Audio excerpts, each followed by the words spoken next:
Hey guys, tonight we drift gently back to the Tang Dynasty, where you wake up, not as a sword-wielding general, not as a palace concubine with secret ambitions, but as the unsung champion of bureaucratic consistency, a provincial toll clerk stationed just outside Chang'an.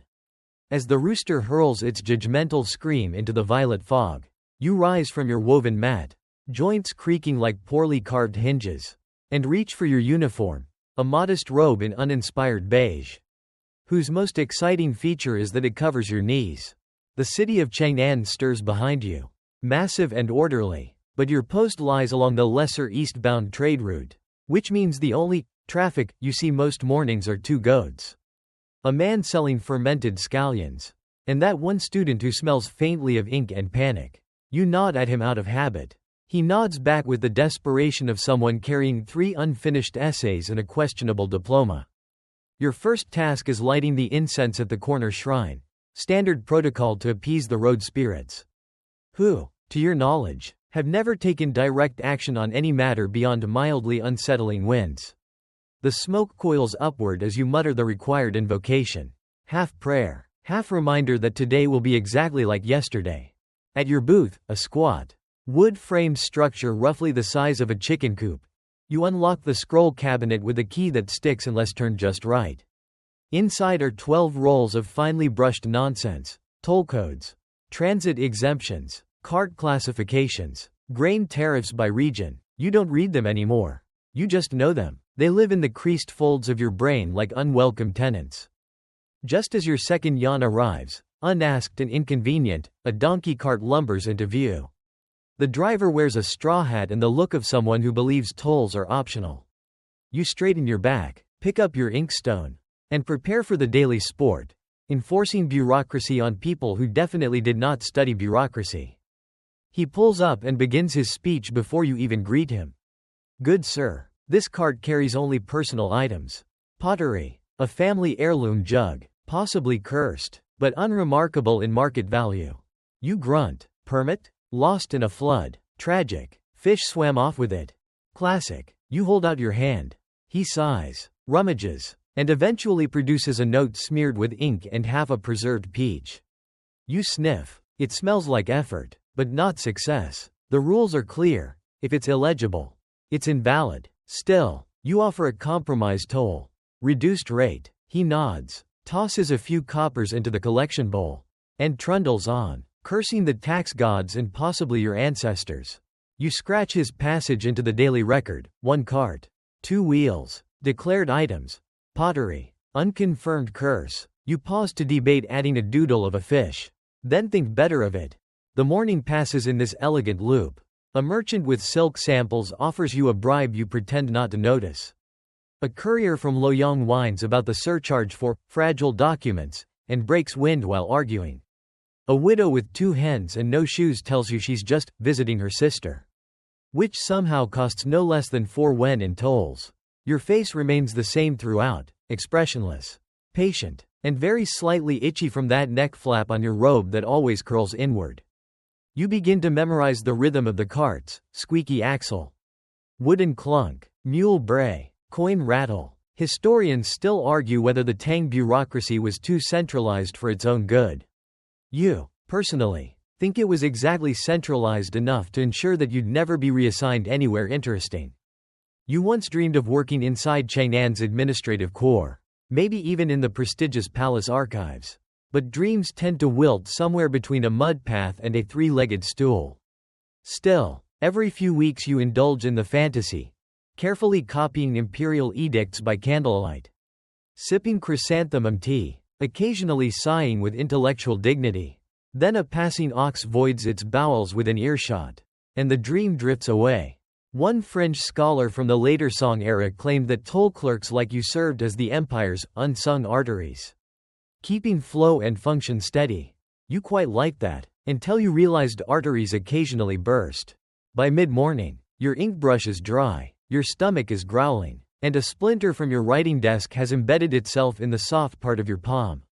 A rooster from a nearby homestead crows again, confused or possibly sarcastic. You lean back, stretch until your joints pop in protest, and exhale the kind of sigh that only civil servants have truly mastered.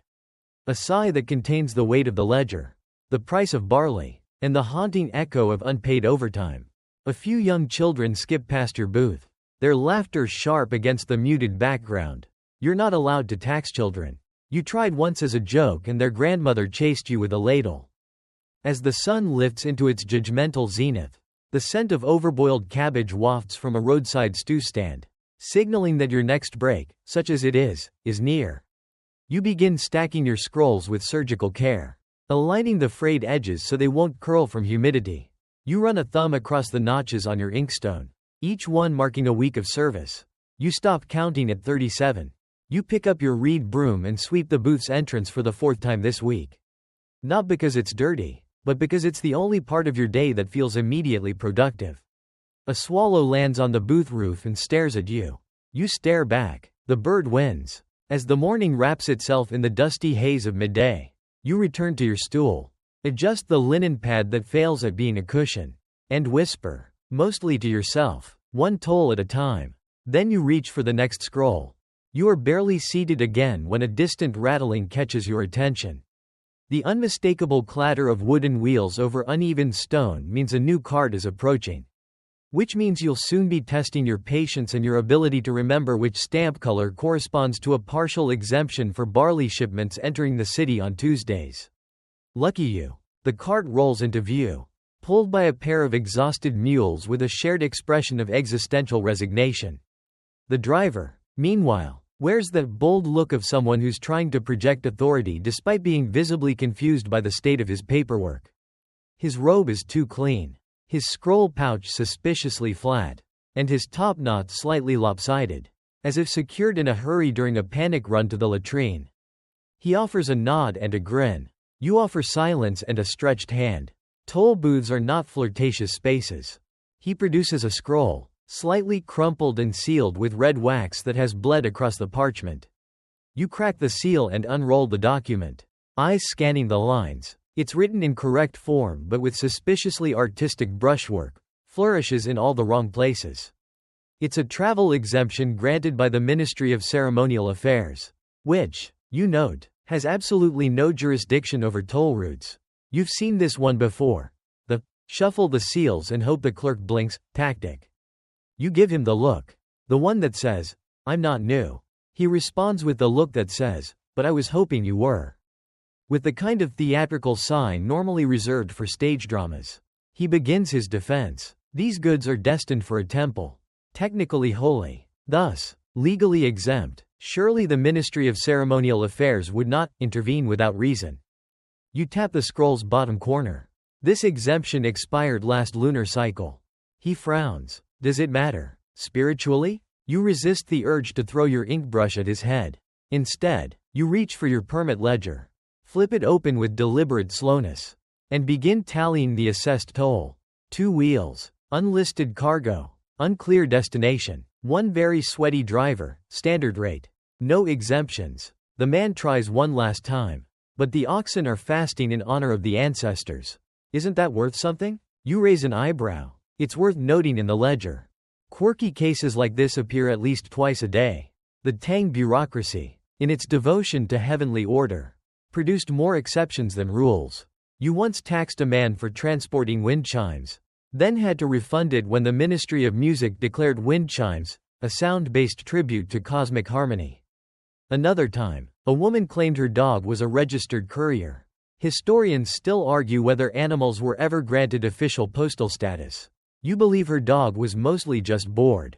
After the driver leaves, muttering something about karma and calligraphy, you lean back and close your eyes for 3 full breaths. Not meditation, just escape. Then, the rustling starts. Paper. Lots of paper. A minor official arrives on foot, dressed in a mustard-colored robe and carrying a satchel stuffed with updated toll classifications. Your stomach sinks. You accept the documents, flipping through endless charts that break cargo into deeply granular categories. Pickled plums now fall under preserved produce rather than miscellaneous edibles. Goose feathers are now taxed differently depending on whether they are attached to the goose. There is an entire addendum on lacquerware cards. You quietly consider chewing on the corner of the scroll just to spite it. The minor official smiles with the satisfaction of a man who delivers pain in papery form. They've updated the fee for wax candles again, he announces. Again? They're now considered semi-luxuries rather than essentials. You murmur a curse so ancient even your ancestors would furrow their brows. And yet, you dutifully log the update in your ledger. Right between tin mirrors under 3 inches and salted fish in ceremonial wrappings. You know from experience that the next merchant to come through will somehow have all 3 and none of the required paperwork. By mid-morning, the parade continues. A donkey hauler with a wagon of bamboo flutes. A tea seller with 12 cracked jars and a dream. And a duo of brothers arguing over which of them technically owns the ox, all come demanding special exceptions. Divine blessings. Or, failing that, your signature on a slip that would absolve them from pain entirely. The ox-owning brothers are particularly loud. You listen to them bicker for 12 minutes before fining both of them the late fee penalty for delaying trade movement. It's petty. It's satisfying. It's in the handbook. A fringe document from the Dunhuang manuscripts once described toll clerks as guardians of invisible thresholds. You like that? Makes your roadside booth sound more mystical than it is. Less like a glorified shed with scroll mildew and more like a portal between regulated chaos and absolute entropy. Eventually, your junior assistant arrives. He's 14, perpetually sunburned, and deeply committed to the art of forgetting everything you told him yesterday. He fumbles with the ink slab, spills water into the coin box, and somehow manages to stain his entire sleeve with cinnabar. You no longer ask how. Still, he helps with the growing queue, recording cargo descriptions as you handle stamp duty. Together, you manage a rhythm, assess, argue, stamp, record, argue again, offer partial exemption, accept begrudging payment, move on. Your brushwork begins to blur. You glance at the sun, still not high enough for lunch. Your mouth is dry, your writing hand numb, and a trickle of sweat runs down your back like a slow-moving regret. A priest in orange robes appears next, holding a scroll bound in brocade. He claims his wagon carries sacred texts, not subject to tolls. You read the scroll. It's legitimate, one of the few. You almost don't believe it. Still, you poke your head into the cart to confirm. Just in case. A dozen bundles wrapped in silk line the interior. A strong scent of old wood and incense wafts out. No secret cabbages. No bootleg moonshine. Just manuscripts. You wave him through. He bows. You nod. You mark the passage in your log. Wagon. 1 axle. Monastic cargo. Verified. You pause before moving on. That was nice. Suspiciously nice. You brace for a karmic reversal. Your assistant tries to nibble on a wax seal. You confiscate it. Order, for now, is restored. By now, the sun has asserted itself firmly over the toll gate, casting those short, blunt shadows that signal it's finally time for the morning weigh-in. Not for you, of course. You are weighed every new year during the Bureau's health census. And even then, the results are suspiciously rounded to the nearest unit of rice. No, the weighing applies to the goods, the cargo, the carts, and occasionally, the excuses. You rise from your stool with the creak of a man twice your age and trudge across the dusty square to the balance station. There it stands, a proud relic of Tang precision engineering. A wooden platform on a fulcrum beam with counterweights shaped like miniature tigers. It is both glorious and wildly inaccurate, as half the counterweights have been replaced with rocks that, according to the Bureau, are approximately correct. A merchant with a hat shaped like a boat waits beside the scale. He claims to be transporting sesame seeds. Lots of them, maybe too many. His cart has no visible markings. But he waves a scroll under your nose that smells faintly of fish sauce and desperation. You read it with one eye and nod with two. This will need the scale. He and your assistant begin unloading burlap sacks. They flop onto the weighing platform like sleepy animals. One sack splits slightly and a thin cascade of sesame seeds begins to pour out, creating the exact texture of breakfast regret underfoot. You step back just in time to avoid becoming a part of the measuring apparatus. Your job here is twofold: determine the cargo weight and then determine whether that weight qualifies for the processed goods rate or the raw goods in bulk rate. You kneel down, brush some sesame aside, and dig out a few seeds. Roasted, lightly, not enough for market ready. but enough to disqualify them from the cheaper rate. The merchant protests. I didn't roast them. The son did. Naturally. You nod as if considering this. But you've heard better from teenagers explaining where the mooncake went. You transported them uncovered? Only the top sacks. Then you roasted them. Inefficiently. Higher rate applies. Historians still argue whether the Tang taxation code allowed for solar-based food processing exemptions. You are firmly on the side of, nice try. But no, you scribble the adjusted rate onto a bamboo slip and hand it over. He pays, scowling, and moves on. Next up is a goat cart. You hate goat carts. Not for any personal reason, goats are fine. In theory, but because their value per axle is always up for debate. See, oxen are strong. Horses are noble, donkeys are consistent, but goats? Goats are the chaos element. They chew the paperwork, they poop mid-inspection, they stare into your soul like they know where your hidden snack is buried. This cart is small, creaky, and somehow smells like vinegar and cabbage at the same time. The goats pulling it look underfed and overconfident. The driver, a wiry woman with a deeply furrowed brow, claims she's just moving family goods to her cousin's house. You peek inside the cart. Wicker baskets, wrapped bundles, an alarming number of ceramic spoons. You raise your eyebrow. Ceremonial, she offers. All of them? Every one. The scale groans under the weight of ambiguous cutlery. You grab your reference scroll and flip to the spoon subsection.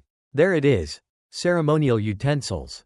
If unpainted and unscented, fall under household use. You sniff one. Neutral. You tap one. Unpainted. You frown. Robbed of even the smallest opportunity to levy a surcharge. She sees this and grins with a tooth gap shaped like defiance. You wave her through. The goat's clip clops smugly past. The next cart contains dried mushrooms. At least, the driver says they're mushrooms. They look more like failed leather projects. Your assistant attempts to identify them by chewing on one before you slap it out of his hand with a rolled-up tax receipt. The merchant insists they're for medicinal purposes. This opens up an entirely different scroll. The Bureau of Herbal Goods Subclassifications of Fungi. You read aloud. To no one in particular. Mushrooms intended for non-culinary consumption must be declared under Health Commodity B3. Unless marked for ritual use. You look up. Are they for rituals? The driver squints. If the toll's lower, then yes. You nod. Then they'll need incense tags. Which you don't have. He sighs. Pays the normal rate. And mumbles something about bureaucrats and foot fungus. You add a note in the ledger. Mushrooms. Maybe spiritual. Definitely chewy. The final cart of the weigh-in belongs to a courier, lean, fast-talking, and in a rush. His bags are wrapped tightly. And his scroll is stamped with 3 overlapping seals from 3 different prefectures. None of which match yours. Urgent dispatch, he says. Urgent confusion. You reply. You scan the seals. One is valid. The other 2 are ornamental at best. You weigh the satchel anyway, standard practice. It comes in just under the toll-free limit. Which means he escapes taxation by a hair. Or perhaps by a generous counterweight shaped like a tiger with a cracked ear. As he bolts off, you shake your head. The Tang system had its flaws. But it also had flair. Fringe historians once suggested that toll stations served as intelligence gathering points for the central court. If so, you've gathered that most people carry far too much dried cabbage and far too few emotional coping strategies. You pass this wisdom to your assistant. He tries to eat a sesame seed stuck to his sleeve. As the sun begins its downward arc, you take one final glance at the scale. You make a mental note to request new weights next month. Knowing full well the request will be lost in processing. You gently brush the last of the sesame off the platform, straighten your robe, and declare the weigh-in concluded. And with that, it's finally time for lunch. Lunch, in theory, should be a sacred time. A moment of stillness, where the universe hushes its bureaucratic whisper and allows you to enjoy one quiet meal under the indifferent shade of a bent willow tree. In practice, you unwrap your radish cake beside the drain ditch, seated on a bamboo mat that has developed its own splinters and personality. The ditch gurgles nearby, serenading you with the soft chorus of trickling water and the occasional plop of mystery. The radish cake is warm in spots, cold in others, and squashed into a perfect rectangle of underwhelming sustenance. You eat slowly, as if chewing time itself. Each bite a soft reminder that you should have married the candied fruit seller when you had the chance. Your assistant sits opposite, crunching on a yam with the enthusiasm of someone who has yet to realize adulthood is mostly paperwork and unearned back pain. He tries to talk about goats again. You shush him with a wave and point to the rule scrolls. As if silence itself is a requirement during designated meal periods. It isn't, but he doesn't know that. Across the toll plaza, two elderly traders argue over whose turn it is to fetch water from the communal well. One of them accidentally tips over his sandal into the ditch. You pretend not to notice, even when it floats toward you like a tiny leather boat of defeat. You swat away a fly. Then another. This becomes a game. You lose. Lunch is always the same. Radish cake. Perhaps some dried plum. Occasionally a mystery bun from a roadside vendor if the morning has gone unusually well.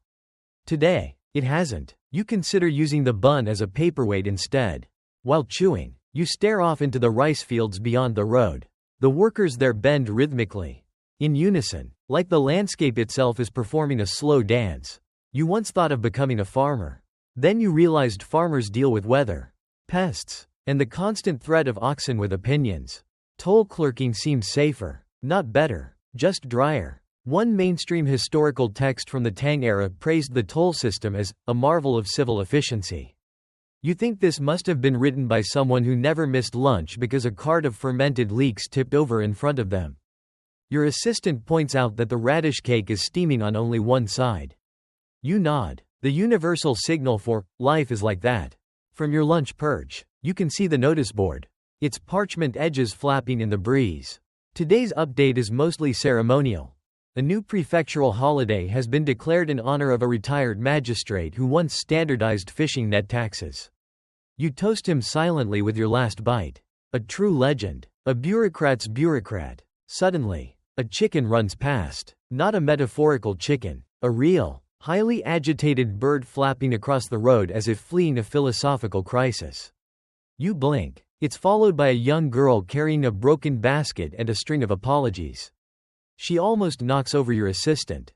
He doesn't mind. He loves chaos. You love rules. It's why the universe put the two of you together. The girl stops, bows deeply, scoops up the chicken, and disappears in the direction of the market square. You glance at the ditch, half expecting the bird to reappear. This time in a tiny boat like the sandal earlier. It doesn't, but the thought lingers. Historians still argue whether the Tang Dynasty placed too much emphasis on ritual during daily life. You argue that any system that makes you bow to a ledger during inventory checks probably has room for adjustment. After lunch, protocol requires a brief meditation period. You sit with legs crossed, spine slightly tilted, eyes half shut in the universally accepted pose of, I'm meditating. Not napping. Your assistant takes this as permission to throw pebbles at a beetle. You let him. Beetles, unlike carts, never complain about tolls. A traveling poet stops by during this sacred interval. He asks if you would like to hear a verse about the melancholy of plum blossoms. You nod, partly out of politeness, partly because rejecting a poet can lead to being immortalized in extremely petty stanzas. His voice is soft, like steamed silk. The poem is lovely and largely irrelevant. Something about longing, mountains, the way wind tugs at memory.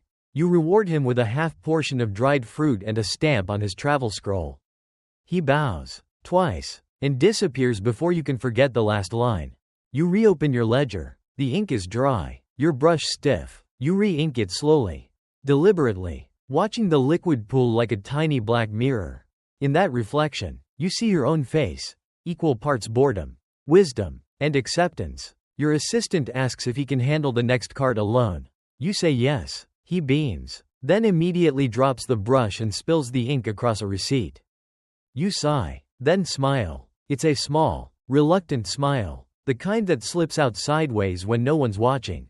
He'll learn, or he won't. Either way, someone still has to man the booth. You rise, dust crumbs from your lap, and prepare for the afternoon. The wind picks up slightly. A parchment peels off the notice board and flutters down the road. It's not your job to chase it. Still, you watch it dance away, weightless and free, until it lands in the ditch and joins the sandal. Lunch is over. Back to the booth, back to the scrolls, back to the slow, Beautiful grind of regulated progress. The first toll after lunch arrives before you've even sat down. A man with a chin like a dumpling and a robe stained with fish scales barrels toward your booth, flanked by two equally frantic assistants. His cart is bursting at the seams with silk bolts, jugs of oil, and a curious basket that twitches every few seconds. You squint. It twitches again. The merchant waves a stamped scroll wildly in the air like it's going to cast a spell. Religious wares, he proclaims. Tax exempt. Absolutely. I have here. He thumps his chest with pride. An official decree from the Temple of the Radiant Gourd. You accept the scroll with the same enthusiasm you give to overboiled bok choy.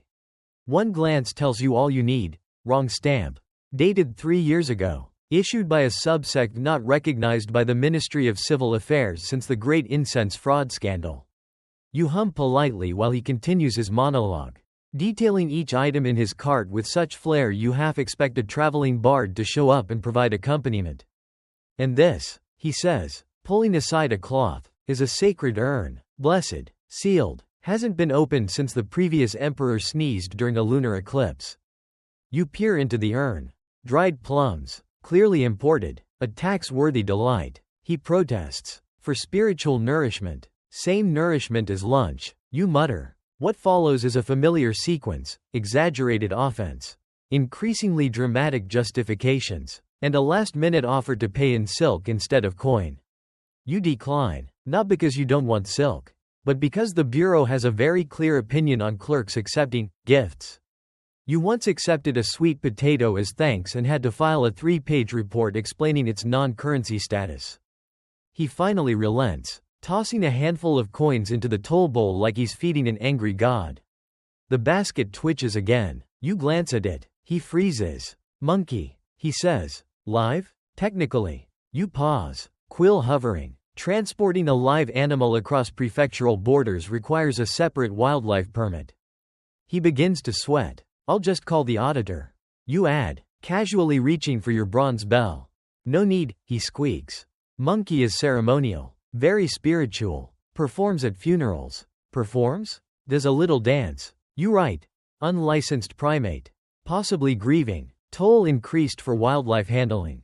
Your assistant beams at the drama. You wave the cart through and consider requesting a pay raise in future lives. Not 2 minutes pass before a new argument brews. A silk merchant, far more polished than the last, arrives in a lacquered cart pulled by a horse whose mane is better styled than your last festival haircut. The merchant is young, suspiciously polite, and insists that his cart is transporting religious items. You brace for a repeat performance. He unfurls a scroll with perfect precision. Ink dark and fresh. The seal so crisp it looks pressed this morning. You feel a tingle of bureaucratic excitement. Could this be genuine? You study the scroll closely. Every character aligned, every section filled, the ministry seal intact and dated today. Then you spot it, the tiniest ink smudge in the lower quadrant, where the inspector's name has bled into the registration field. A forgery. A beautiful, tragic, high-effort forgery. You tap the smudge gently. He twitches. I'll just need to validate this with the local registrar. You say. His smile falters. That won't be necessary. I assure you. You know how the ministry loves signatures. Of course. But this one was witnessed, under, waterfall mist conditions. That's why the ink.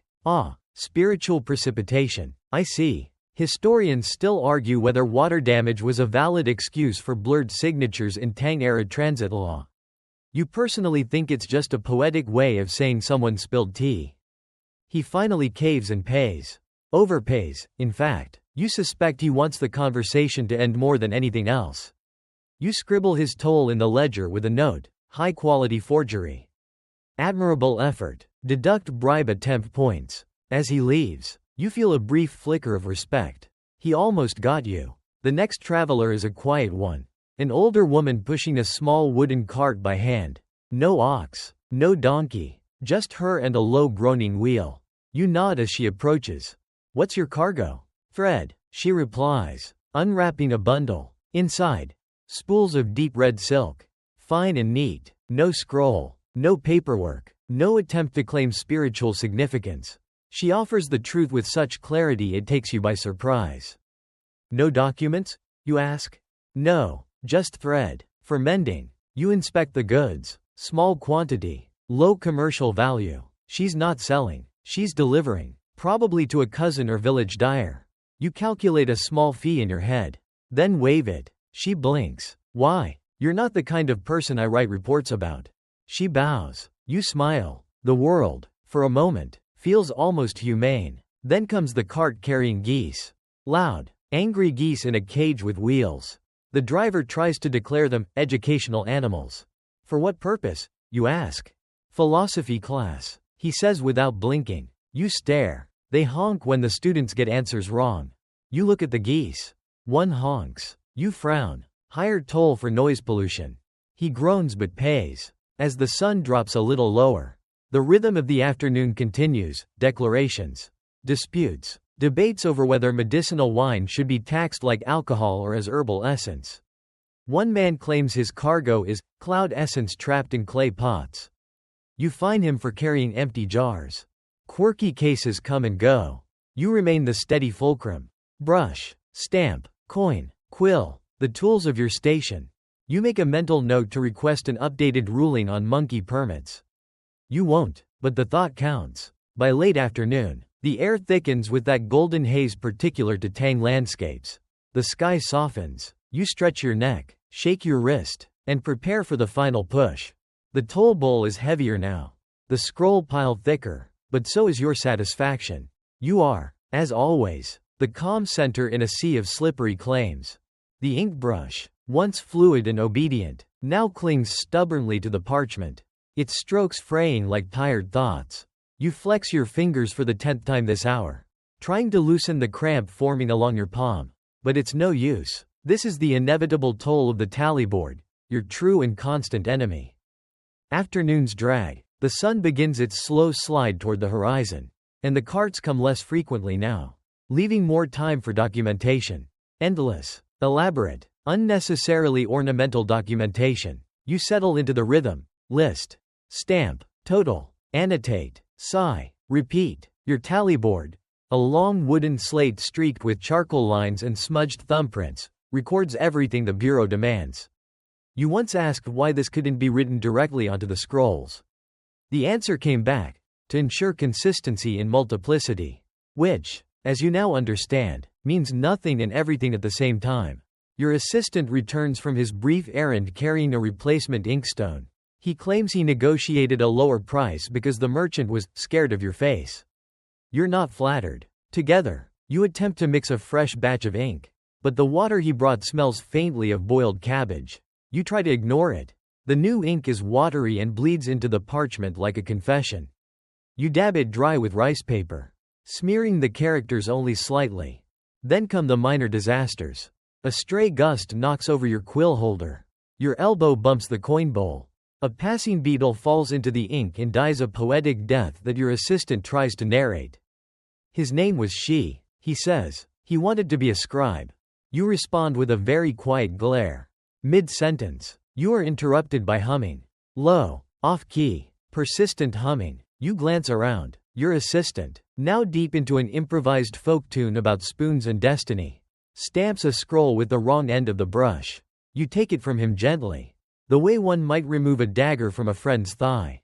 Why, you ask, do you sing during account checks? It helps me remember where we are. We're on line 23. You've stamped line 36. Upside down. He nods, as if that proves his system works. You correct the entries with minimal fuss, marking the erroneous scroll with the Bureau's standard annotation for internally inconsistent due to rhythmic interference. There's a box for that. Of course there is. Historians still argue whether the Tang clerical education system placed too much emphasis on recitation over practical numeracy. You argue they should have included a class on assistant selection. As the afternoon light thins, you pause to review the week's records. There are 43 active ledgers, each a different size, each with its own binding quirk, and at least 6 with completely redundant columns. You've memorized them all. You've even named a few. Scroll 17 is Old Leaker. Scroll 22 is The Liar. You trust none of them. A courier appears, panting, and hands you a message from central office. The seal is real. The message is not urgent. It reads, Reminder: all ink used in ledger annotations must be approved for fiscal permanence. Please complete Form 91F if using substitute materials. You look at your cabbage ink hybrid. You do not complete Form 91F. To soothe the growing tangle of numbers in your head, you begin to doodle in the margins. A duck wearing a hat. A toll booth shaped like a dumpling. A coin with legs running away. Your assistant peeks over your shoulder. Are those policy illustrations? You nod. Interpretive. Will the Bureau accept that? Probably not. You continue anyway. It helps. Then come the anomaly reports. These are the least glamorous part of your job. Which is saying something. Each anomaly, missing stamp, partial payment, odd-smelling cargo, requires an individual scroll, 3 lines of analysis, and 2 predictions about potential fiscal impact. You invent the predictions. Partial copper payment may result in slight tarnishing of morale. You write. Possible outcome. Scribe dissatisfaction. Goat mutiny. You stamp it. Official. A fringe theory, once buried in the Chang'an Registry of Satirical Accounts, claimed that clerks developed their own coded language to stay sane during paper-heavy seasons. You've seen hints of it, marginalia that hum, doodles that protest silently, suspiciously poetic phrasing about the wrath of the ink demons. You wonder if you've joined their ranks now. The next anomaly involves a man who insists his cart never passed through. He stands in front of you, dusty and breathing, and says, "I was never here." You point at his cart. He says, "That's not my cart. It has your name on the barrel. I'm borrowing the barrel. It also has your name tattooed on the ox." He sighs. "My cousin is very thorough." The ox sneezes. You fine him for dishonesty and excessive creativity. You mark it in the anomaly scroll under category philosophical. Meanwhile, your assistant has taken it upon himself to organize the coin bowl by shininess. He shows you a particularly gleaming coin. This one could reflect lies. You nod. Add it to the bribery watch pile. He does so with great solemnity. Just before dusk, your quill splits. The nib cracks and begins producing twin lines like a bureaucratic echo. You sigh and reach for the backup. It's thicker, less precise, but it'll carry you through the final 30 forms. You finish the day's last tally entry with a flourish that turns into a cramp halfway through. You flex your wrist like a heroic figure in a very small battle. The brush falls from your hand and lands in a bowl of overused ink. A dignified end. The assistant lights the lanterns. Soft yellow light fills the booth, stretching long shadows across the parchment piles. You lean back. The numbers are complete. The stamps are sealed. The anomalies have been humorously logged. You breathe out through your nose, slowly, letting the day exhale with you. You are not ready for Revenue Report Day. But Revenue Report Day is always ready for you. It begins with a cartload of old receipts. Literally a cartload. One of the regional interns, fresh-faced, idealistic, wearing the blank-eyed optimism of someone who still thinks accuracy matters, has brought every payment sheet and ledger page you've generated this month. You suspect it's revenge for last week, when you filed his urgent goat permit under J for just kidding. He parks the cart beside your booth, bows, and says cheerily, "Review deadline is end of day. Happy stamping." You suppress the urge to throw something and instead lift the first bundle. It's damp. Of course it is. Rain last week. Or someone storing scrolls next to a soup stand again. You peel open the topmost record and find a perfect impression of a plum. Not a drawing. A literal plum stain. Dark, blotchy, shaped like disappointment. You squint. The date is legible. The coin amount is not. You turn it sideways. You hold it to the light. Your assistant suggests licking it. You do not. "Can we just guess?" he asks. "Only if we want to meet the Minister of Fiscal Clarity in person." He goes pale and immediately begins organizing the scrolls with something resembling urgency. You settle into the slow, methodical, absolutely soul-leeching work of reconciling hand-stamped toll slips with the monthly collection records. The Bureau requires verification of each entry via a 5-point process: confirm payer name, confirm item class, confirm toll rate, confirm stamp quality, and confirm emotional neutrality of the handwriting. That last one isn't official, but you know the auditors care. You spot one receipt where the brushstroke slants upward like an excited child. You mark it non-standard ink enthusiasm, flag for tone review. Another has the coin value scrawled in what looks like onion juice. Your assistant sniffs it. Definitely onion. Or sorrow. The scrolls blur together. One contains a double stamp from two different clerks. One has been folded into a crane. One is simply upside down. Annotated by someone with the audacity to write vertically in a horizontal system. You admire their courage as you find them posthumously. You pause for water. The cup is cracked. The assistant says he tried to patch it with rice glue. It leaks. You nod approvingly anyway. Effort counts today. Historians still argue whether Tang revenue reports were symbolic gestures or genuine tools for monitoring economic health. Given that half your paperwork smells like stewed cabbage and the other half features smudges resembling rabbits, you suspect the truth lies somewhere in the shrug zone. At midday, a courier arrives with the master report form, an intimidating bamboo-bound ledger that contains more blank cells than your brain currently has focus for. You are to transfer your reconciled data into this sacred tome, in proper order, without abbreviation, smudging, or minor existential commentary in the margins. You begin. The first entry goes smoothly. The second is too long for the cell. The third involves a disputed turnip shipment that you still believe was mostly rocks. By the fifth, your hand begins to tremble. Your assistant offers you his brush. It is new, sleek, and disturbingly expensive. My uncle gave it to me. He explains. Said it belonged to a famous poet. You take it. Immediately, your handwriting improves. Your entries flow like river reeds in gentle current. It is beautiful. You almost weep. Until it snaps in half on the 11th line.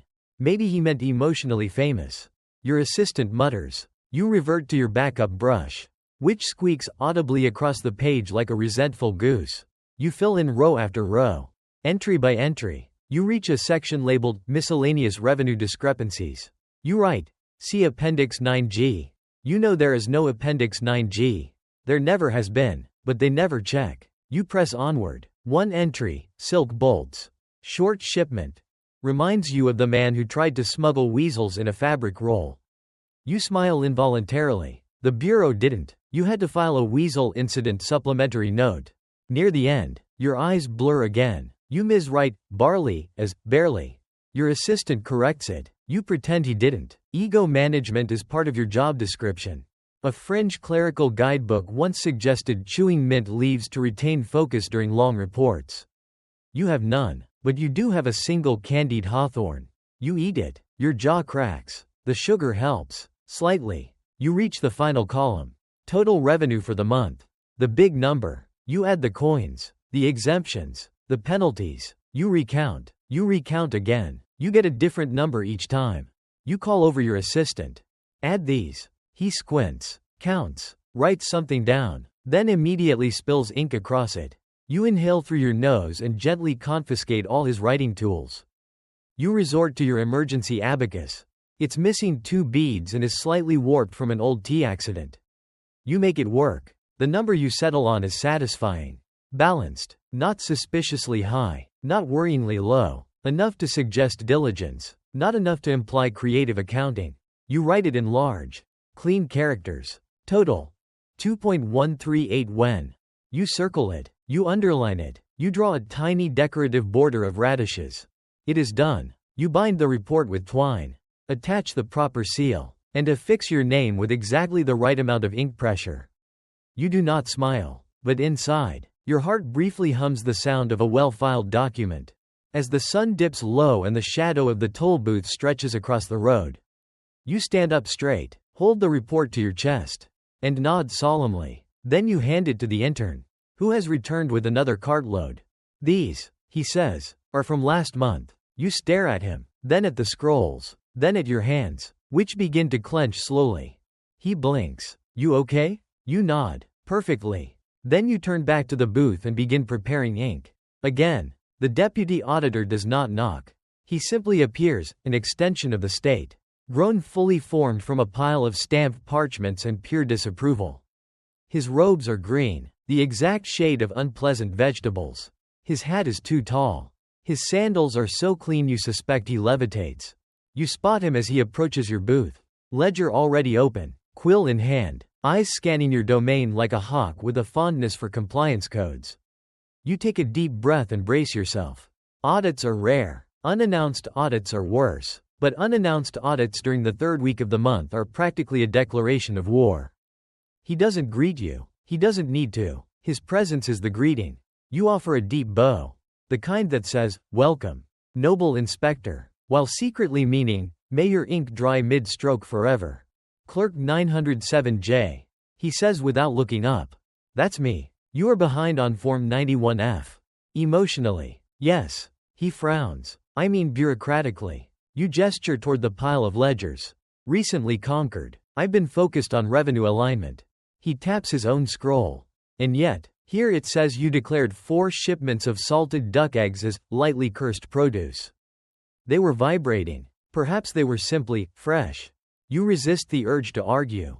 Instead, you hand him your logbook. Open to the most balanced, elegant page. The brushwork is flawless. The numbers crisp. The annotations free from commentary or doodles. You see his eyes pause on it. You allow yourself exactly one breath of smugness. He flips 3 pages forward and lands on the sketch of a duck wearing a tax hat. "I see," he says. You say nothing. The audit begins in earnest. He asks for scrolls. You provide them. He asks for receipts. You produce the ones that aren't currently holding down your assistant's lunchcloth. He tests your ink for consistency, smells your paper for proper storage standards, and examines your stamp for excessive curvature. Has this stamp been exposed to humidity? You consider lying. Instead, you nod. It once fell into soup. Which kind? Turnip-based. No pork. He notes this down, as if the absence of pork is somehow reassuring. Historians still argue whether Tang auditors were trained in psychological warfare or if they simply evolved that way from spending too much time in parchment closets. The deputy flips through your inventory of anomalies, grunting occasionally. At one entry, possibly cursed monkey, declared ceremonial, he raises an eyebrow. Did you verify the monkey's spiritual alignment? Only in the tax sense. He stares at you for a beat longer than comfort allows. Your assistant attempts to help by offering tea. The deputy declines, then asks to inspect the kettle. Then the tea leaves. Then the cup. You're starting to believe he might fine you for having water that smells too contemplative. He sits. You stand. It is clear who holds power here.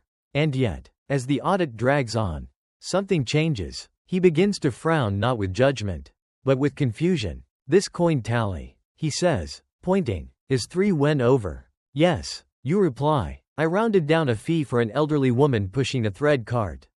Why? She was tired. Her axle squeaked like a haunted flute. He does not smile, but he does not frown further. Instead, he marks the entry as acceptable deviation pending seniority review. That's the closest thing to a compliment you've ever heard in an audit. The deputy continues. Your storage practices, adequate. Your seal impressions, marginally tilted. Your ink, emotionally volatile but technically within range. Your assistant, deeply questionable. Still, as the sun sinks into a rich copper haze, you begin to see a shift. The deputy is no longer hunting. He's observing. His questions turn curious. He asks why you use a double tick for part-paid transactions instead of a triangle.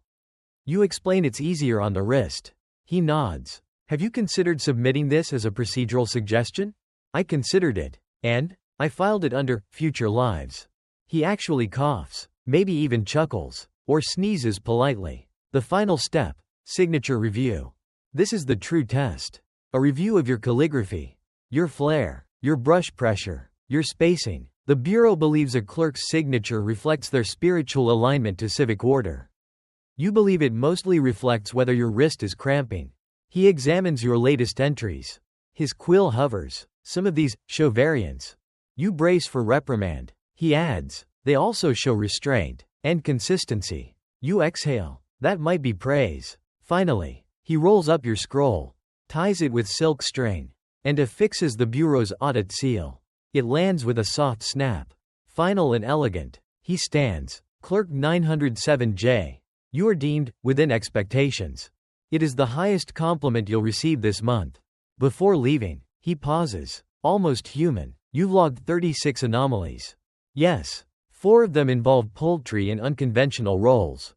Correct. Consider a separate ledger for bird-related infractions. You bow. As you wish. He nods once, turns, and walks back down the road, his sandals untouched by dust, leaving behind only the faintest scent of bureaucracy and boiled yam.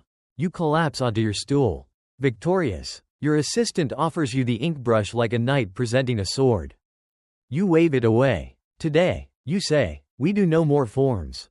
He grins. Then a cart arrives. You both groan. You knew the goat cart debate would come back eventually. What you didn't expect was that it would arrive with a full delegation and a bag of turnips as evidence.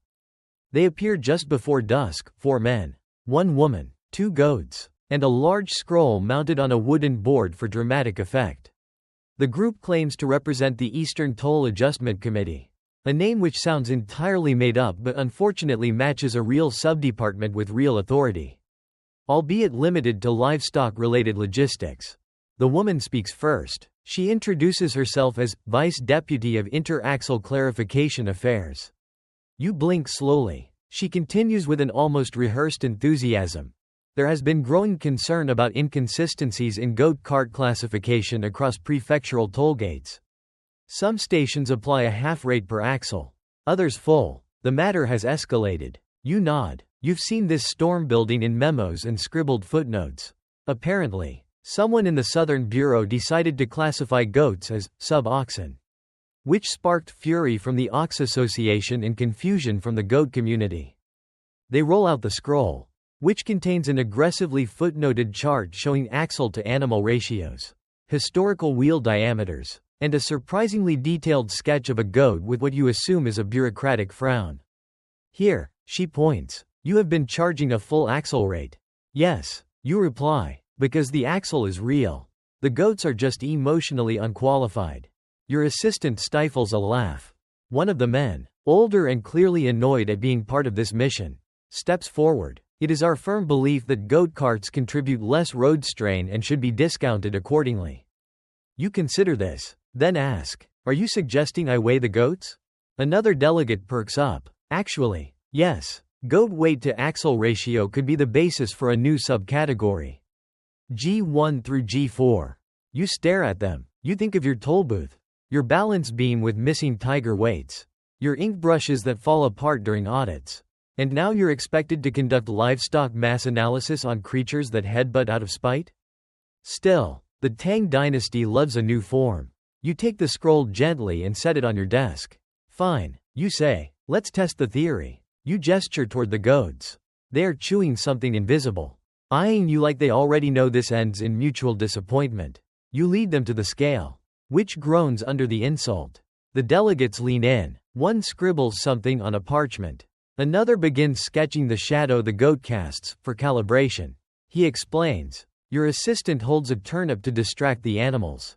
It works too well. One goat lunges. The turnip disappears. Your assistant yells. The goat belches. You weigh the cart alone. Then the cart with goats. Then just the goats, who stubbornly refuse to sit still unless you hum a lullaby. You hum. You record. You hate yourself slightly. The conclusion? Inconclusive. You present the figures. The weight differential is minimal.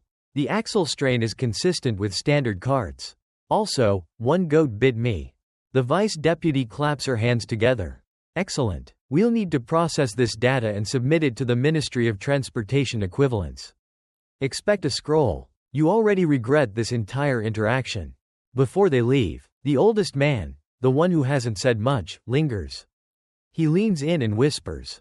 We all know goat carts are a scam. But if we don't write the forms, someone else will. You nod. Bound by shared fatigue, they vanish into the evening mist, trailing scrolls and goat smell behind them. Historians still argue whether the Tang dynasty's administrative complexity was a sign of brilliance or the slow cracking of a porcelain empire. You argue that any system where 5 people write reports about goat weight might need a nap. You return to the booth and attempt to file the encounter under unusual transit disputes. The box is full. You create a new one labeled Caprine Affairs.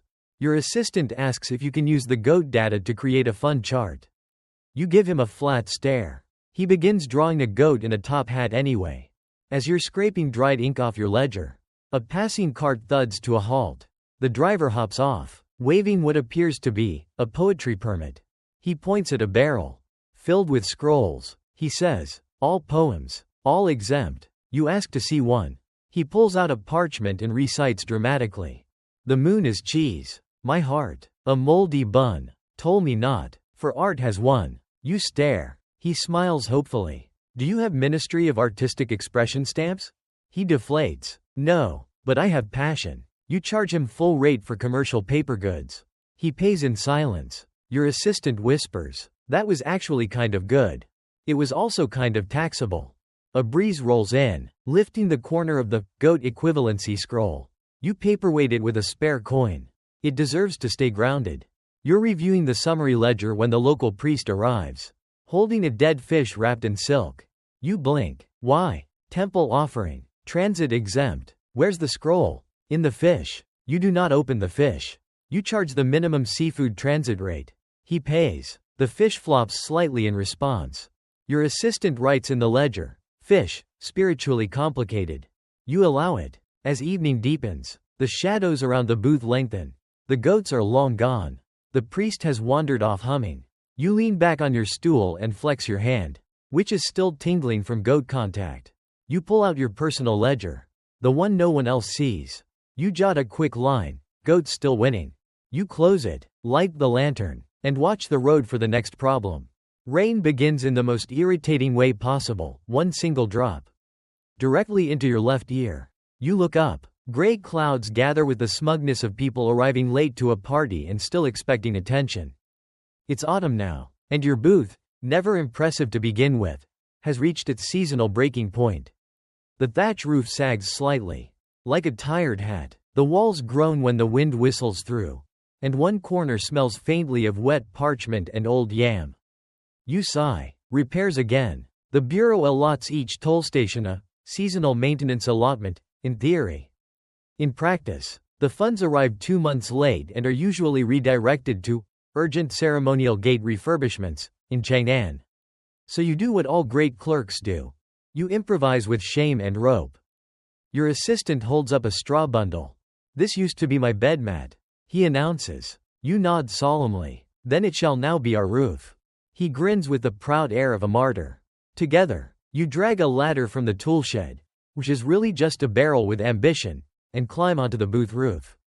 The rain chooses this moment to accelerate from mildly philosophical drizzle to something more committed. You kneel, trying to balance the mat across the roof's weakest point.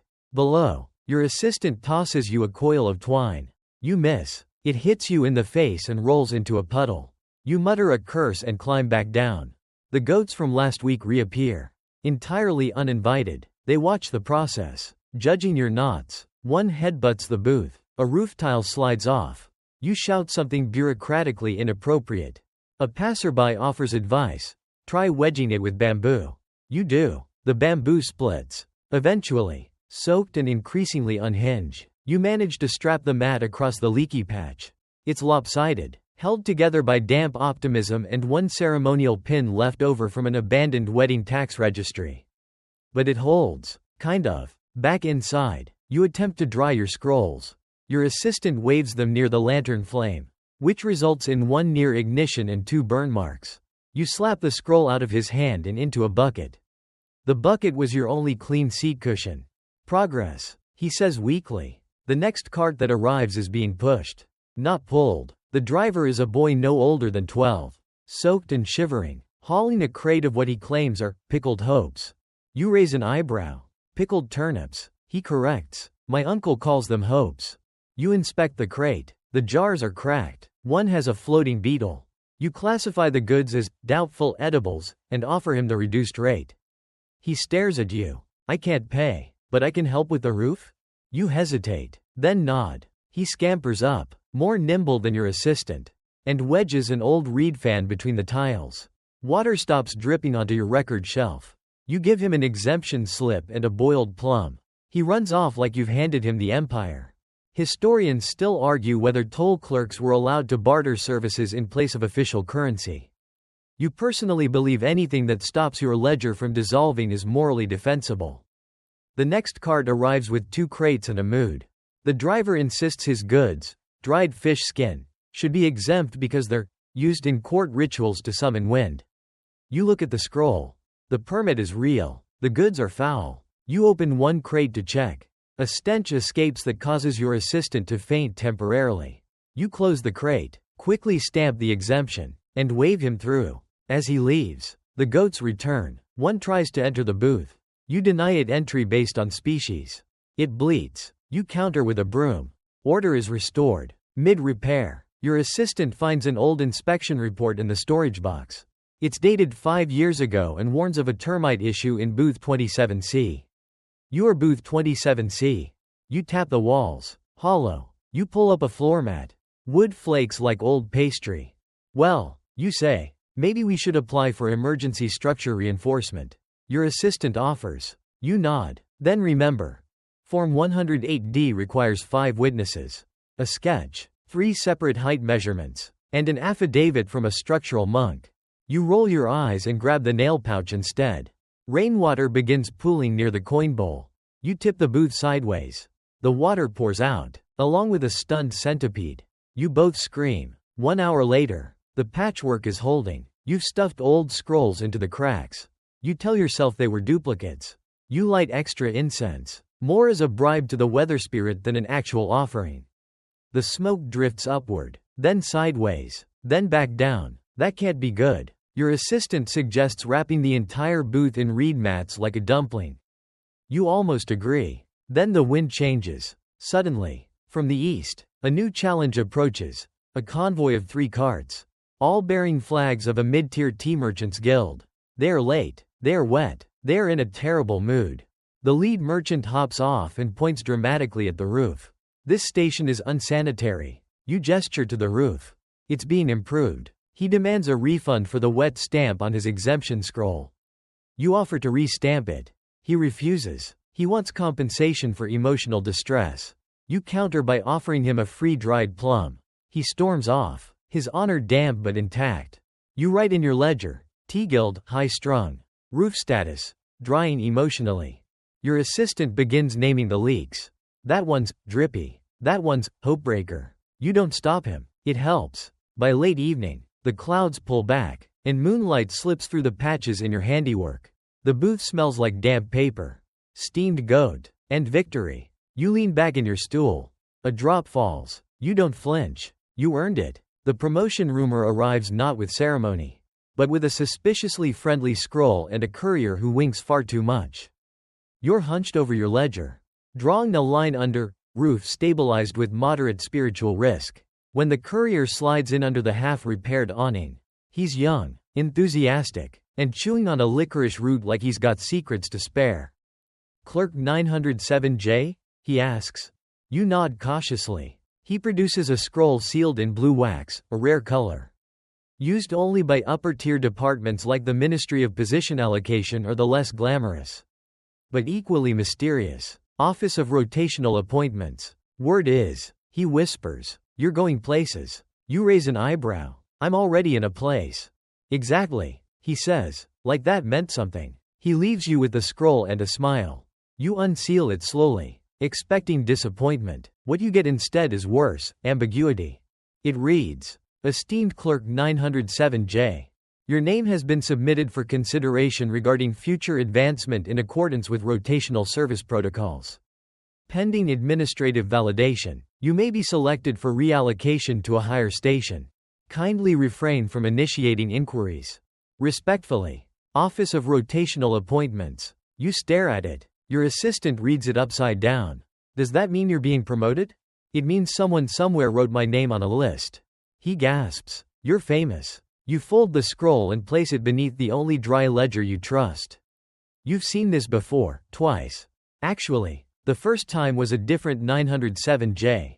A monk who once audited a tea shipment so aggressively he was reassigned to rice.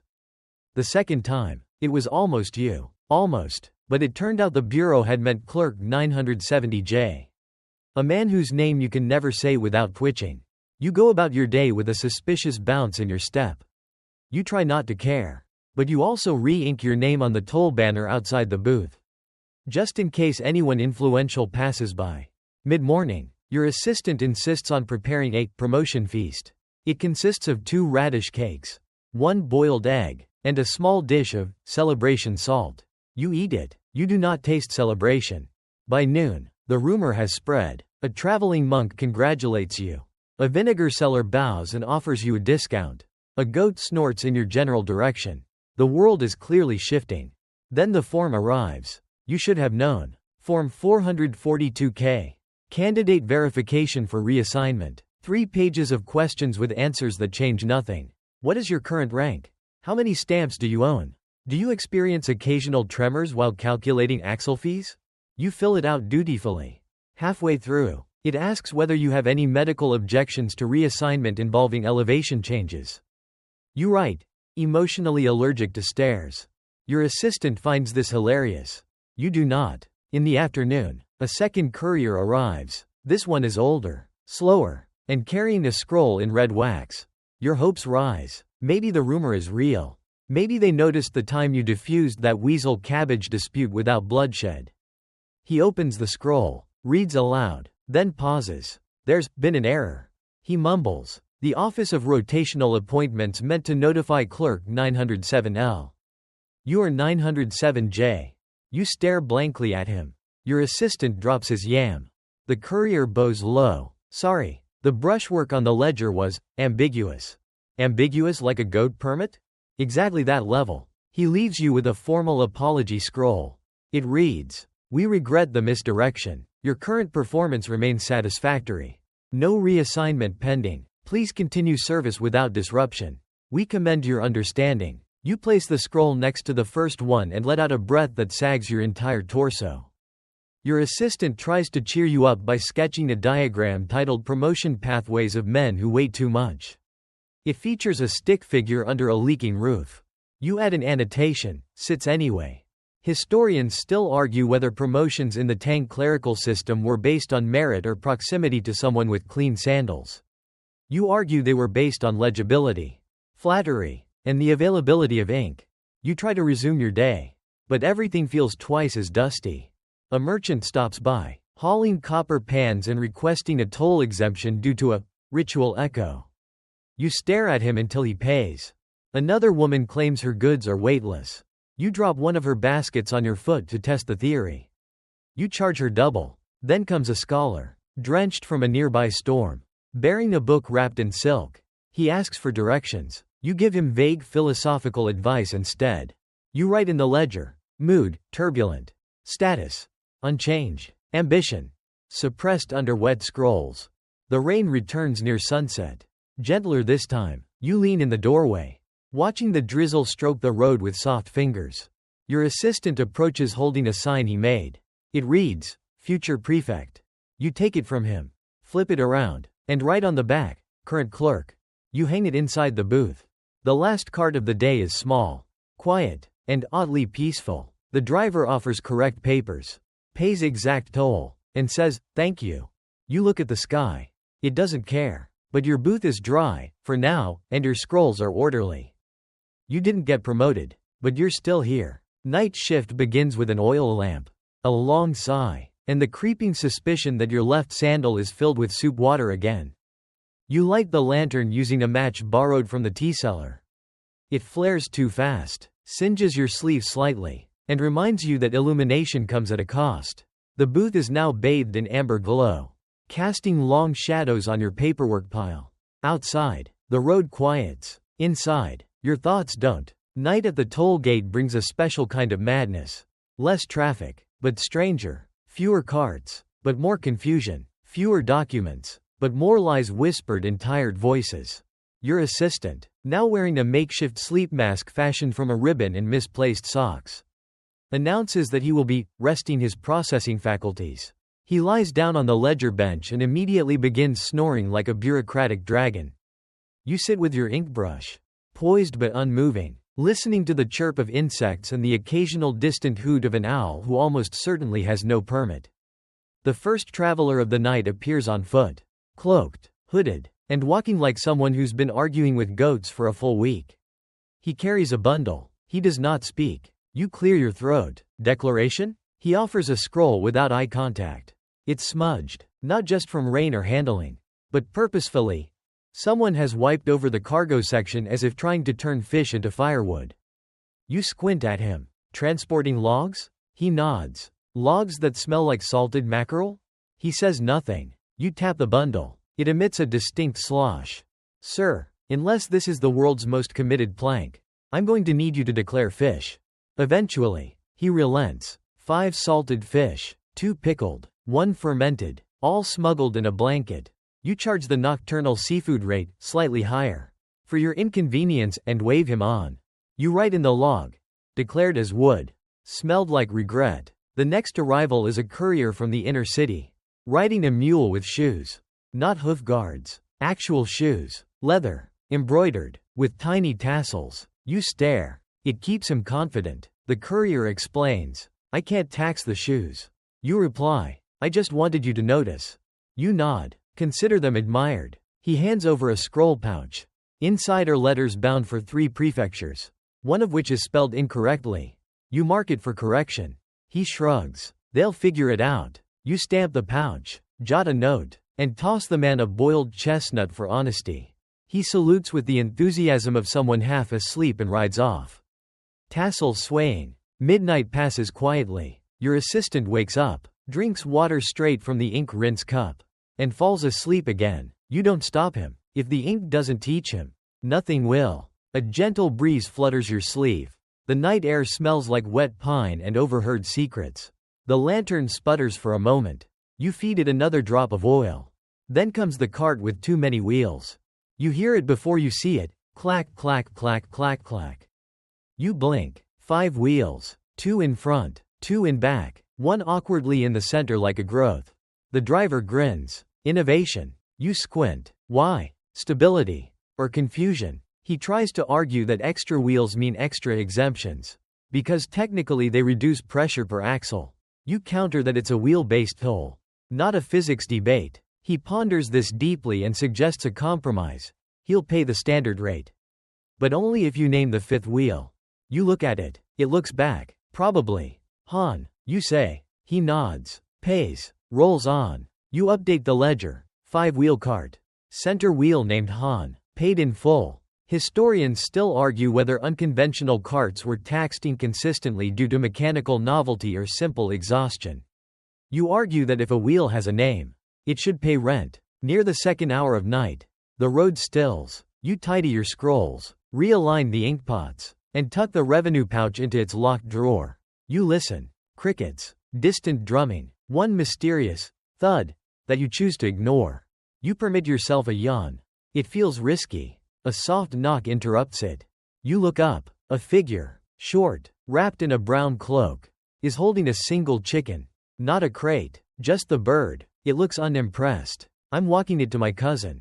The figure says. Is it a gift? An apology? For what? Long story. You consider the weight of the chicken. Average, non-commercial, non-sacrificial. You declare it exempt, but you ask its name anyway. Cloud. The figure replies. You write it down. The chicken poops on your booth floor before leaving. You note that too. Your assistant sits up. What did I miss? Just another day. You reply. He stretches. Want me to take over? You nod and slide aside. He picks up the brush upside down. You flip it. He salutes. The lantern flickers. A soft breeze moves through the booth like a sigh. You sit in the corner, leaning against the scroll cabinet, arms crossed, half asleep. Outside, a night traveler walks by, humming softly. No toll, no cart, just a song and a road. And you, half awake, half ink, full clerk, watch him vanish into the mist. Year-end performance ritual. You hate those 3 words more than you hate roof leaks, form duplication, and goat-related injuries combined. The morning begins with a scroll. Gold ribbon, heavy seal, fragrant ink. It smells like someone crushed a ceremonial plum and tried to monetize the aroma. You break the seal slowly, bracing for the annual dose of overdecorated obligation. Inside, esteemed clerk 907J. In accordance with the Ministry of Civic Ritual and Procedural Honor, your presence is required at the year-end performance observance. Dress in standard ceremonial robes. Bring your primary ledger, your oath scroll, and at least one object of symbolic endurance. The Bureau thanks you for your service. Respectfully, Office of Morale Standardization. You groan. Your assistant claps excitedly. He's never attended. He thinks it's a celebration. He's so young. Preparations begin immediately. You retrieve your ceremonial robe from its storage scroll. It is the color of lukewarm tofu and smells like moth dreams. You shake it out, revealing wrinkles shaped like regret. Your assistant offers to iron it with a warm stone. He burns it slightly. You thank him anyway. Next, the primary ledger. The big one. Bound in brocade and thicker than your patience. You haven't opened it in 6 months. You suspect it's home to at least 2 spiders and 1 metaphor. Then comes the object of symbolic endurance. You choose your ink brush, the first one you used years ago. The one that snapped mid-entry but still wrote another 100 forms. Bent and noble. It is a stub now. Worn down to its final bristle. A better metaphor than any scroll could muster. You set off at dawn. The Bureau has designated an old granary for this year's ritual, big enough for 70 clerks. Cold enough to inspire loyalty. The room smells like dust, incense, and institutional self-esteem. You take your place among the others. Each wearing identical robes, each clutching their own object of endurance. You see a cracked abacus, a faded scroll of toll exemptions, a dented stamp mold shaped like a gourd. You nod at the man holding a ledger entirely bound in fishskin. He nods back. Respect. A high-ranking bureaucrat enters, robed in layers so starched he cannot bend his arms. He mounts the platform, clears his throat, and begins the oaths. We serve in ink. He intones. We serve in lines. The room replies. We serve through stamps, through scrolls, through silence. We serve without applause. We serve without punctuation. The final line always gives you chills. You raise your object of endurance. So does everyone else. The room glows faintly under the paper lanterns. Somewhere in the rafters, a sparrow coughs. Then comes the performance chant. It is not melodic. It is not beautiful. It is a rhythmic recitation of duty metrics. Ledgers balanced. Tolls collected. Anomalies recorded. Tea breaks skipped. You chant along, your voice blending with dozens of others. A song of sleep deprivation and civic pride. It is both absurd and oddly moving. The ritual reaches its climax when each clerk steps forward to bow before the Bureau's sacred ledger, a monstrously large book bound in crimson silk and too big to lift. No one opens it. No one knows if there's anything inside. But everyone bows. When your turn comes, you kneel, place your ink brush before it, and bow once, low and slow. You whisper the line you've practiced every year. May my forms be readable. My stamps aligned. My totals precise. You retrieve your brush. The ledger remains closed. That is how it should be. Afterward, you are given a dried fruitcake and a warm towel. Your assistant bites into his cake and breaks a molar. You nod solemnly. The ritual has accepted him. You mingle briefly. A woman from Toll Post 15E tells you about a rat that ate her inkpot and then became legally part of her staff. A clerk from the river border recounts a dispute involving ducks, tolls, and a fisherman's cursed pants. You laugh. A little too hard. It's the year-end effect. Your brain is jelly. Your feet hurt. Historians still argue whether these rituals served any real administrative function. You argue they did. They reminded you that behind every scroll is a weary, ink-stained hand, and sometimes that hand just needs to be seen. As you leave the granary, you pass a suggestion box labeled comments of great uselessness.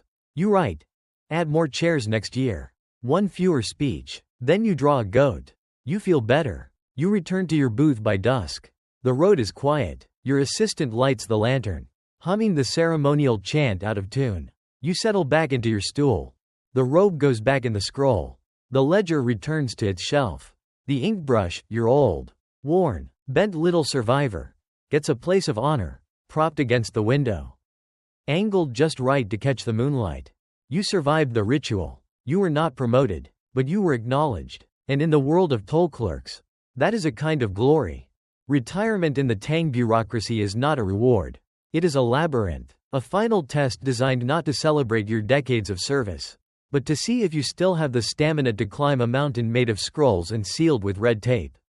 It begins, oddly enough, with a bird. A small white crane lands on your booth's roof one morning, stares at you with bureaucratic gravity, and leaves behind a single feather. Your assistant takes this as a sign from the spirits of transition. You take it as foreshadowing. That same afternoon, a writer arrives. He is elderly, stiff in the shoulders, and wears a badge with 3 concentric circles, a symbol of the Central Office of Clerical Lifecycle Affairs. You already know why he's here. He dismounts, pulls a thick envelope from his pouch, and hands it to you with both hands. Clerk 907J. He says, "It is time." You don't ask time for what. You just nod and accept the package. Inside is the retirement authorization packet. You had heard rumors that it was long, that it was confusing, that it may have been written originally in an extinct dialect only used by river accountants. You now see that those rumors were gentle. The packet contains Form 800R, in triplicate, for the initial retirement declaration. Form 801A, to request the forms necessary to begin filing Form 800R. Form 802T, for inventory of emotional attachments to office objects. Form 803K, for optional commemorative towel selection. And Form 812X, which is blank and simply labeled "for your thoughts." You stare at the pile. You blink slowly. Then you open your ledger and write, "Retirement status, postponed by bureaucracy." Your assistant peers over your shoulder. "What's Form 802T? It asks how sad I am to leave my stool." He nods. "Are you?" You don't answer. The real obstacle is the seal process. Retirement requires you to gather stamps from 3 prefectures, one of which has recently relocated its administrative seat to a floating monastery due to a flooding incident and an inconvenient omen. The second insists that all retirement applications be accompanied by a dried peach. The third demands a poem. You try your best. The peach is easy. There's a seller in the market. The poem is harder. You write, "My ink runs low. My stool creaks true. I seek release." From Form 802. You submit it. A week later, it's returned with feedback, "Nice sentiment, but lacks fiscal allegory." You revise. "I stamped in spring. I stamped in snow. My ink is dry. Let clerks let go." This one is accepted. Next, the seal courier arrives. He looks 12 and carries a box of 29 seals. You require 3. He demands the serial numbers. You provide them. He offers the wrong ones anyway. You send him back with a note. "Correct seal or I'll seal this conversation in vinegar." Historians still argue whether Tang retirement practices were meant to honor the elderly or quietly test their memory one last time. You argue they were a prank wrapped in parchment. You finally gather the correct seals. You press them onto the designated spaces of Form 800R. One smudges. Your assistant gasps. You begin again. The third attempt is perfect. Next step. Supervisor review. This is a problem. You haven't seen your direct supervisor in person in 8 years. She works in the Chang'an Urban Administrative District and once sent you a memo that just read, "Maintain presence. Avoid drift." You framed it as a joke. Now, you must get her physical signature. You write a letter. You attach your forms. You send them by courier. Then you wait. 5 days. Nothing. 10 days. A plum pie arrives. No message. Just the pie. You're confused. Your assistant eats it. On day 12, a reply comes. It reads, 907J. You may proceed. You were always precisely adequate. H. You are, weirdly, touched. You attach her note to Form 800R. A final step remains, the ceremony of filing. You must bring the entire stack to the local records repository. Submit it in person, and recite the oath of archival closure. You wear your old robe. The good one, slightly less beige than the rest. You carry the scrolls like they're an offering. Your assistant walks with you. He doesn't speak, neither do you. At the repository, a clerk greets you, eyes your bundle, and gestures to the mat. You kneel. You place the scrolls before the ledger of departures. The oath is short, too short. I entered with ink. You say, I exit with silence. They stamp your forms. The final stamp is shaped like a bird. You return to the booth. You sit down. Technically, you are now retired, but no one came to replace you. No courier, no scribe. Your assistant says, what now? You shrug. Then a cart arrives. You both look at it.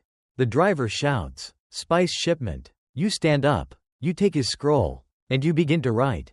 There's no announcement, no farewell parade, not even a farewell fruit basket. Just another morning, cool, breezy, quiet, where you open your ledger. adjust your robe, and begin the final day of toll collection like it's any other. Your assistant seems more aware of the moment than you are. He hovers. He brings you tea without being asked. He tries, and fails, to brush dust off your stool with the reverence usually reserved for royal thrones. You let him. The first cart rolls in, a lone man transporting bundles of dried seaweed. His papers are in order. His coins are exact. He doesn't talk much. You stamp his scroll, log the transaction, and send him on. It's perfect, efficient, pointless. You begin to notice everything. The creak of the booth hinge that never quite got fixed. The way your ink brush, now worn to a fine stub, balances perfectly in its groove. The pile of bamboo slips that never got recycled. You thought you had years left to complain about them. Do you want me to take over? Your assistant asks. You shake your head. Not yet. The next cart carries ceramic bells, 50 of them, each wrapped in cloth. The merchant insists they're for agricultural ceremonies. You ask which ones. All of them, he replies. You apply the standard rate. He accepts it. He thanks you, bows deeply, and leaves. There's something strange about everyone being so polite today. Like the entire province knows this is your last scroll. At midday, a courier arrives with an envelope. No stamp, no seal, just your name. Inside is a poem. It's unsigned. You held the gate. You bore the form. You faced the ink. Through dust and storm. No one sings. But you still wrote. For every toll. You stayed afloat. You stare at it longer than you mean to. You fold it slowly and place it inside your personal logbook. That afternoon, a woman walks up without a cart. Without cargo. Without scrolls. Just herself. Is this the toll station? Yes, you say. She pauses. I've walked from 6 towns away. I heard the clerk here was the best. You almost laugh. What do you need processed? She shrugs. Nothing really. Just wanted to see it. Before it changes. You nod. Here it is. She stands quietly for a moment. Then bows. You bow back. She walks off, leaving behind nothing but a footprint in the dry dirt. Later, a traveling puppeteer sets up beside your booth. He doesn't ask for permission. He just starts performing. His puppets reenact a toll dispute involving a cow, a broken wheel, and a mysterious stamp. You realize it's one of your own cases, poorly remembered, wildly exaggerated. The puppets argue. The audience laughs. You don't stop him. You log it. Unauthorized street theater. Exceptionally flattering. No fine issued. As the sun begins to slide behind the trees, you organize your ledgers for the last time. You stack them by age, by ink quality, by fondness. Your favorite scroll, soft-edged, faintly tea-stained, still smelling like plum blossoms, is placed on top. You take down the sign that reads "Toll Station Open." You fold it. You place it in your bag. The road quiets. A final cart appears, a small one. Modest. Pulled by a single donkey wearing a crooked hat. The driver smiles. One more? You nod. He hands you the scroll. It's blank. You look up. He shrugs. Didn't bring anything. Just wanted to be your last toll. You smile. Press your personal seal into the corner of the scroll. And hand it back. No charge. He laughs, salutes, and rides off. The donkey hat swaying gently with each step. You return to your booth. You sit. And you close the ledger. For the last time. You remain seated for a while. No ink brush in hand. No carts approaching. Just you, the silence, and the soft creak of the booth settling into the evening air. The sky fades from copper to gray. And the wind carries the faint scent of old paper, dry grass, and distant wood smoke. You trace your fingers along the edge of your desk, worn smooth by time, shaped by repetition. Your assistant doesn't speak. He just lights one last lantern and sets it on the stool beside yours. The booth, for all its simplicity, feels like a cathedral now, made not of stone, but of routine, of measured moments and quiet duty. The scratches on the walls, the uneven shelf, the crooked hook where your ink brush used to hang, they're small things. But they know you. They kept your secrets. They heard every complaint, every whisper, every muttered oath about goat carts and double stamps. You breathe in, deeply, and then let it go. Beyond the road, crickets start their nightly chorus. The stars peek through, indifferent but kind. You lean back, arms crossed, head against the frame of the window. You are no longer counting tolls. You are no longer writing reports. You are resting. You are fading gently from service. You are, at last, finished. Let the road roll on without you now. Let the next scroll be someone else's. Let your name sleep quietly between the lines of dusty ledgers. In the soft language only clerks remember. Close your eyes. Good night.